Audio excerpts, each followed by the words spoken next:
नमः शंभवाय च मयूभवाय च नमः शंकराय च मयस्कराय च नमः शिवाय च शिवतराय च। प्रिय मित्रों, धर्म कर्म विश्वनाथ झा चैनल पर आपका स्वागत है। संप्रति काशी महिमा के बारे में प्रसंग चल रहा है। इन्हीं क्रम में मणिकर्णिका आदि चक्र पुष्करणी पे स्कंद पुराण का एक श्लोक बड़ा ही सुंदर और काशी की महत्ता को दर्शाता है, जिसमें कहा गया है कि मरणम मंगलम जत्र सफलम तत्र जीवनम स्वर्गस्त्रणायति तत्र सैषा श्री मणिकर्णिका। पूरे संसार में सबसे बड़ा अमंगल मृत्यु है। किसी के घर में अगर मृत्यु हो जाता है तो इससे बड़ा अमंगल क्या होगा। अमंगल तो बहुत प्रकार के हैं। ज्ञान का अभाव है, ज्ञान प्राप्त करने के बाद में व्यवसाय का नौकरी चाकरी न मिलना, ये भी है। घर में सामंजस्यता की कमी है। संतान पक्ष को भी जो है कहने का मतलब अमंगल है। तो अमंगल की सीमाएं नहीं है। अमंगल बहुत प्रकार की है, लेकिन सारे अमंगलों के अंत अगर राजा भी है, सर्वसंपन्नता भी है, और अगर उनके यहाँ मृत्यु हो जाएगा किसी का, तो आप सोच सकते हैं कि उनके यहाँ भी अमंगल कैसा अमंगल हो जाता है। किसी का अगर असामयिक घर में किसी पुत्र पौत्रादि का निधन हो जाएगा तो फिर कैसा अमंगल जो है होगा। लेकिन काशी एक ऐसा जगह है जहाँ ये स्कंद पुराण के श्लोक कहता है कि मरणम मंगलम जत्र, यानी यहाँ मरना ही मंगल है। और बहुत सारे ऐसे उद्धरण मिले हैं कि काशी में 20, 22, 25 वर्ष के लड़के मरे हैं तो उनके पिता को ऐसा कहने का मतलब लगा है कि अरे ये ऐसे मंगलमय क्यों जो है। तो इसलिए कि उनको शायद ये ज्ञान था कि काशी मरणान्मुक्ति, और काशी में ये आत्मा मेरे ही आत्माओं का अंश था, और ये मर करके और काशी लाभ को प्राप्त किया, जो अलभ्य लाभ है। जन्म जन्म मुनि जतन कराही, तो फिर भी यह प्राप्त नहीं हो पाता है। तो ये जो है सहजता से यहाँ प्राप्त हो जाता है, अगर शास्त्र सत्य है तो।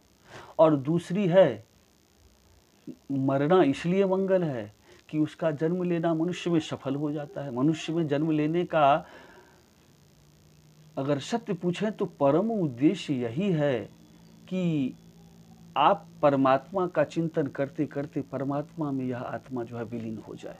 तो ये सहजता से यहाँ काशी में प्राप्त हो जाता है। तो जन्म लेना स्वाभाविक बात है, उसका सफल हो जाता है।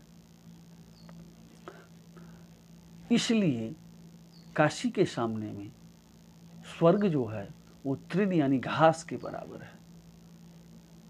वही कह रहा है कि स्वर्गस्तृणायते तत्र शैषा श्री मणिकर्णिका, वही यह मणिकर्णिका तीर्थ है।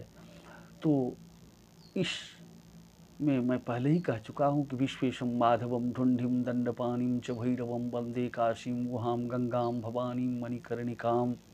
अब इसमें बहुत सारे विषय हैं जिन पर जो है हम सबों को जो है वास्तव में अन्वेषण चिंतन करना चाहिए, मनन करना चाहिए। इसी क्रम में जो गुह्य गंगा के बारे में आया है, चूँकि काशी की सत्ता तो सभी युगों में रहा है, क्योंकि ये अविनाशी काशी है।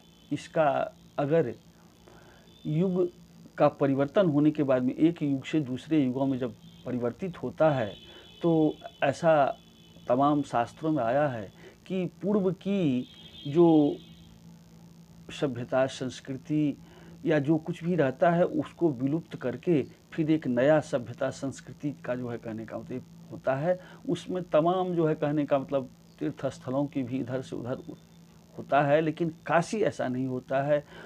उसमें कई तरह के वो प्रलय की युग के बाद में एक दूसरा युग जब चतुर्युग व्यतीत हो जाता है तो प्रलय होती है। उसमें निश्चित रूप से जो है वो पूरे जो है कहने का मतलब ये हो जाता है। उसमें कई तरह के प्रलय के बारे में आया है। कभी जल प्रलय होता है, तो कभी अग्नि प्रलय होता है, कभी धूम्र प्रलय होता है इत्यादि, कभी वायु प्रलय होता है। तो वो पूरा सृष्टि जो है उससे व्याप्त हो जाता है। तो सारे जो जितने जीव जीवान स्थावर जंगम आदि हैं वो सब जो है उसी में समाहित हो जाता है। फिर नए एकमात्र प्रकृति रह जाता है और प्रकृति ही पुरुष को उत्पन्न करता है और प्रकृति पुरुष की प्रेरणा से उनके दोनों के जो है कहने का मतलब इससे फिर प्रकृति का सृजन होता है, सृष्टि का सृजन होता है, नवीन सृजन होकर के फिर जो है कहने का मतलब अपने जो है हिसाब से चूँकि पीछे वाला सारा ये समाप्त हो जाता है। तो ऐसी स्थिति में आया है कि काशी की सत्ता सभी युगों में रहा है और प्रलय काल में भी इनकी सत्ता पर किसी तरह का प्रभाव नहीं पड़ता है। ऐसी स्थिति में जो अभी भगीरथी गंगा हम लोगों को निर्मल कलकल करती हुई पूरी काशी को जो है कहने का मतलब जो है ये लगता है कि शायद हम तो पहले ही कह चुके हैं कि घाटे तो बहुत है, लेकिन 80 घाट से भी ऊपर काशी में ही घाटे हैं। तो ये बात आई हुई है, इन्होंने भगीरथ ने लाया सगर के पुत्र का जब ये हो गया था। इससे पहले काशी में विश्वनाथ थे, तो आखिर उनका स्तवन पूजन कैसे होता था?